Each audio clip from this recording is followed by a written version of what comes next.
Howdy y'all, I am Ice Gold, and today I'm going to be bringing y'all the final one of these gear setup videos. Whoa, this is the life gear setup, and this is definitely an interesting school right now, I will say that, and this gear setup is actually going to differ a little bit from the others, in some ways at least, and so we've got quite a bit to cover. One thing I will say is that don't weave fire if you're a life, definitely weave death. I just have not had membership in weeks, so I have not been able to go do death weaving, so don't worry about that. But you want death weave, and then these are going to be the stats that you're looking at. 170 life damage. That is definitely like not the cap. I think the cap for life is 180 or something like that, so you're short on damage, but it will all make sense in a moment. For the resist, you will have 74 resist, which I think is the cap. So, or no, I think 75 might be the cap. I could be wrong there, but anyway, you will have 74 resistance, which is pretty good. I will say that. I just don't have my Bracify jewel socketed on my pet at the moment, so 68 out of 74, just 74 is what you're going to be rocking with. For the accuracy, yeah, you will be able to get perfect accuracy to whatever school you decide to weave. That's usually going to be death, so you just need the pins for that. And there are 3 power pin slots, which is pretty helpful for that. You also have perfect accuracy to life. You only need 15, and this gets you to 17, so that is pretty good as well. And then for the crit, not really an important stat, except for when you're healing yourself. This has definitely helped me a lot when I've done life pave. It's just the added healing that you get is quite nice. So 682 crit block, there's that, and then 51 pierce with the Clockwork Courser mount. That is going to be the one that you use. 51 is the cap for life. Outgoing healing is going to be 84% if you have all of the highest tier mending pins. I just don't have a second 29% one, so 82 is what I've got, but it hasn't really made that much of a difference. Just 84 is going to be what you want. And you can obviously farm these from like Crash the Bandicoot and all that, so it's an easy farm. I just haven't gone out to do it, and I obviously can't right now, so there's that. You run 83% pip conversion with this setup, which is pretty good, I would say. Yeah, I mean, 83 pip conversion, life is a school that, you will benefit from having this with, so pretty good. This is a spot of bother. I will say that you can make an armored skeleton pet and get that extra 1% pip chance, but you don't pip fail nearly enough to warrant like making that whole new pet. So 99%, it will get you by, but yeah, I wish it could be 100. It just can't, and y'all will see why. 158 shards, that is pretty good, I will say, and then the usual 198 arch mastery. So let us go over the gear. For the hat, you are going to want the Xibalba Xenoform helm or the Dynamic Private Eyes hat. This is really personal preference. The Xibalba hat is much harder to get, but the Private Eye hat does actually give you an extra, like, really strong dot counter, so you can choose which one of these you want. The Xibalba hat drops from the Crying Sky raid, and the Dynamic Private Eyes hat drops from the Ghastly Conspiracy raid. That is the Lemuria raid. It is much easier than the Azteca raid, so, take your pick. But most of y'all are going to understandably pick this, and I would too, personally, just because the Spiny Sword card is really good. But yeah, this stat template, that's what you want.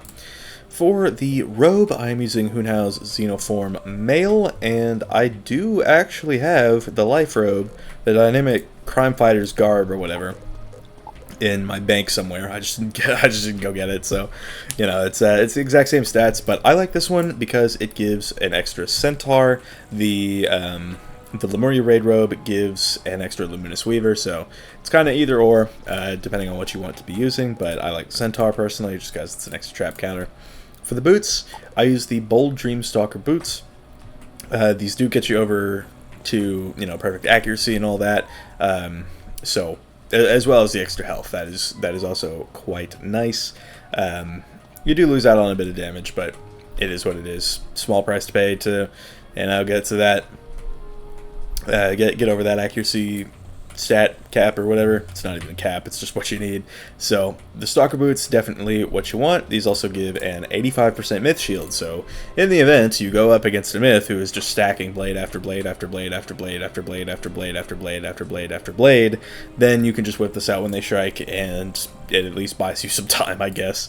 The same can be said for the lifts that seem to never get stamped out by any of these updates, so, you know, this is a helpful card.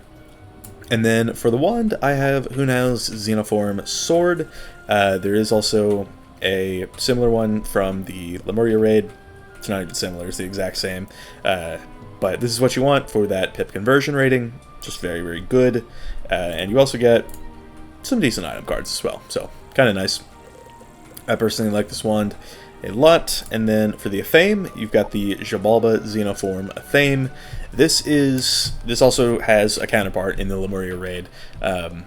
This is mostly just useful because it gives you an extra 10% outgoing healing. That's kind of the whole appeal to it. So, you know, 23 damage, square socket, a lot of outgoing healing. That's what more could you want? And then for the amulet, I have the Clasp of the Re-Risen. I would rather have the Library Gauntlet amulet from the Forbidden Library pack, and Gauntlet, of course, but, well, because it gives an extra brace, but this one is nice because it gives an extra attenuate, and yeah, I mean, it's just good aura control, and it gives you that extra square socket and accuracy, so pretty neat. Also a lot of resist, so can't go wrong with that. And then for the ring, I have the Thrilling Skyfarer's Band. This is a must-have. Just look at the pip chance. This is the highest it is for any school, 25, which is wild. But beyond that, there's also the outgoing healing boost that this gives you, which, you know, of course, 16% is 16%. That's immense. So this is definitely going to be a piece that you want. You can get the free version by farming the Meowiarty rematch. So, yep, that'll give you Malastaire's Thorny Loop or whatever it's called, so something like that. But that is what you want. You want all of that outgoing healing, you want all of that pip chance. This gets you there. So definitely the choice, especially since you don't hit max pips. So you definitely want this over something like the Reaper Ring, which gives 5% less for some reason. Most of the other schools get 4% less, but I guess this one is 5. So all the more reason to get this, right, team? Anyway, for the pet, I run the double Mighty Breaker on a Deadly Null Dragon, of course with Brace Defy socketed. This drops from the Voracious Void raid. It's a slow farm, I'm gonna say that. It is definitely not the most fun to do, but the Dark Pact is always worth it, just to take off these single weaknesses with. It is quite nice, so that is why I rock this. For the mount, of course, we got the Clockwork Courser, just not on my character at the moment, for that extra 2% pierce. Pretty good, just gets you that 51% sweet spot for the Life School.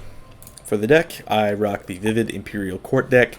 This drops from Takanobu the Masterless in the Cave of Solitude. That is a gold skeleton key boss, and the appeal here is this 5th Dark Surge. Life is naturally a slow school. It doesn't play all that quick, but yeah, you know, if you have that extra, that 5th Surge, it can be very, very helpful. This deck is also very half-baked. I have not done live PvP in over a month, but you get the point.